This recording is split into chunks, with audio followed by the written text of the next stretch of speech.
ఓటర్ల జాబితా రివిజన్ పై ఏపీలోనూ చర్చ మొదలైంది. తమ మద్దతుదారుల ఓట్లు ఎక్కడ తొలగిస్తారో అని పార్టీల ఆలోచనలో పడ్డాయి. ముందస్తు చర్యల్లో భాగంగా తమ క్యాడర్ ని అప్రమత్తం చేస్తున్నాయి. ఇక ప్రత్యర్థుల విమర్శలను తిప్పికొడుతోంది బీజేపీ.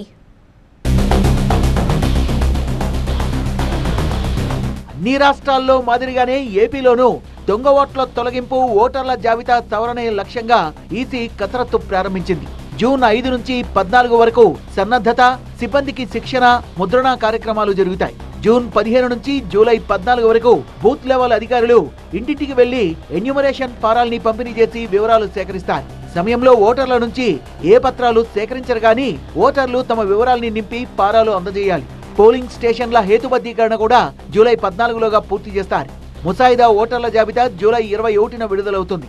అభ్యంతరాలని జూలై 21 నుంచి ఆగస్టు 20 వరకు స్వీకరిస్తారు. తుది ఓటర్ల జాబితాని సెప్టెంబర్ 22న ప్రచురిస్తారు. కేంద్ర ఎన్నికల సంఘం చేపడుతున్న స్పెషల్ ఇంటెన్సివ్ రివిజన్ ఎస్ఐఆర్ ప్రక్రియ ద్వారా రాష్ట్రంలో దొంగ ఓట్ల తొలగింపే ప్రధాన టార్గెట్ గా బీజేపీ శ్రేణులు అడుగులు వేస్తున్నాయి.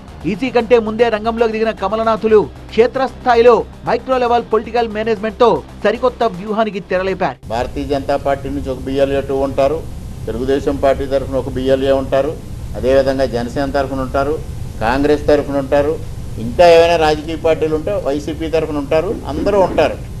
వీరందరూ ఏంటంటే సరిగా ఎన్యూమరేషన్ జరుగుతుందా లేదా, ఒకవేళ ఎవరైనా కొంతమంది ఓటర్స్ని BLOలు కలవడం లేదా, కలవకపోతే వారి ఎన్యూమరేషన్ పత్రాలు అన్నీ తీసుకుని సమర్పించాలి. సక్రమంగా విచారణ జరిగి అర్హులైన ఓటర్లందరికీ ఓటు వచ్చేలాగా, అనర్హులను తొలగించేలాగా వారు కృషి చేయాలి. ఇప్పటికే రాష్ట్ర స్థాయి వర్క్షాప్ తో పాటు అవగాహన కార్యక్రమాలు నిర్వహిస్తోంది బీజేపీ.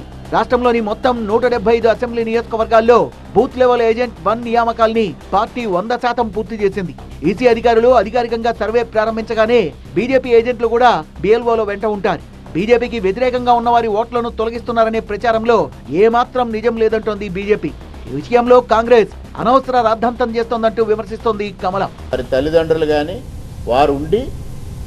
వారు ఎన్యూమరేషన్ ఫారం ఫిల్ చేసి ఇవ్వచ్చు. సమాచార సేకరణ కోసం వచ్చినప్పుడు తప్పనిసరిగా వారి కుటుంబ సభ్యులు సమాచారాన్ని అందివ్వచ్చు. తద్వారా ఓటర్గా నమోదవ్వాలి. కానీ వారు వలసదారులు అయితే 2 చోట్ల ఓటు ఉండకూడదు. భారతదేశంలో ఎక్కడో ఒక చోట మాత్రమే ఓటు ఉండాలి.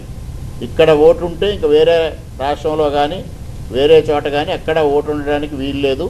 అది మాత్రం తప్పనిసరిగా ప్రతి ఒక్కరూ ఆలోచన చేయాల్సిన అవసరం ఉంది. ఎస్ఐఆర్ ప్రక్రియ మొదలయ్యాక ఏపీలో రాజకీయం ఎలా మారుతుందో చూడాలి మరి.